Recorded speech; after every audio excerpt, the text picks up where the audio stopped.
داستان آرزوهای زمین.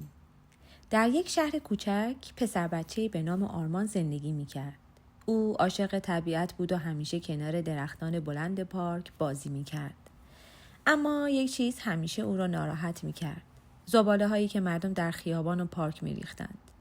هر روز که می‌دید کسی زباله‌ای روی زمین می‌اندازد، دلش می‌گرفت و با خودش فکر می‌کرد که زمین چقدر ناراحت می‌شود. اما مشکل فقط زباله‌ها نبود. هوای شهر هر روز آلوده تر می شد. ماشین‌های شخصی زیاد بودند و دود آنها باعث شده بود که آسمان دیگر آبی نباشد. بعضی روزها آنقدر هوا سنگین بود که مردم به سختی نفس می‌کشیدند. آرمان دوست داشت دوباره هوای پاک را احساس کند و آسمان آبی را ببیند. یک شب آرمان خواب عجیبی دید. در خواب زمین با او حرف می‌زد. زمین با صدایی مهربان اما خسته گفت: آرمان جان، من خیلی ناراحتم. آدم‌ها زباله‌هایشان را روی من می‌ریزند. آب‌ها را آلوده می‌کنند و درخت‌ها را قطع می‌کنند. هوای من دیگر تمیز نیست و شهرهایم پر از دود شده است. اگر این کارها ادامه پیدا کند، من دیگر نمی‌توانم نفس بکشم. آرمان با تعجب پرسید: من چطور می‌توانم کمکت کنم؟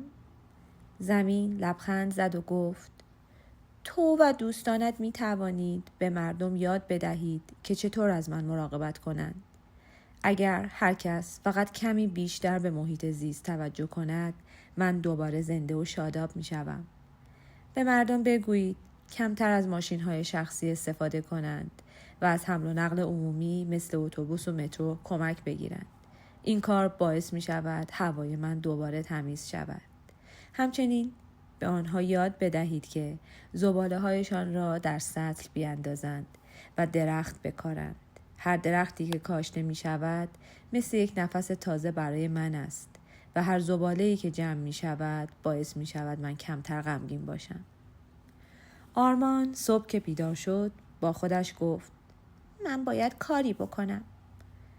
او تصمیم گرفت که در مدرسه یک گروه دوستان زمین تشکیل دهد. با کمک معلمش بچه‌های کلاس را جمع کرد و به آنها توضیح داد که چگونه می‌توانند زمین را پاک نگه دارند. آنها یاد گرفتند که زباله‌ها را در سطل بریزند، درخت بکارند، آب را هدر ندهند و کمتر از ماشین‌های شخصی استفاده کنند.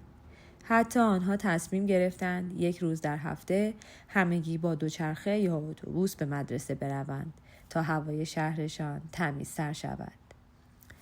چند ماه بعد شهر آنها تغییر کرده بود. خیابانها تمیزتر شده بود، درختان بیشتری کاشته شده بودند و همه یاد گرفته بودند که چگونه به زمین احترام بگذارند. آسمان شهر دوباره آبی شده بود، چون مردم بیشتر از وسایل حمل و نقل عمومی استفاده می‌کردند و آلودگی کمتر شده بود. آرمان احساس می‌کرد که زمین دوباره خوشحال شده است.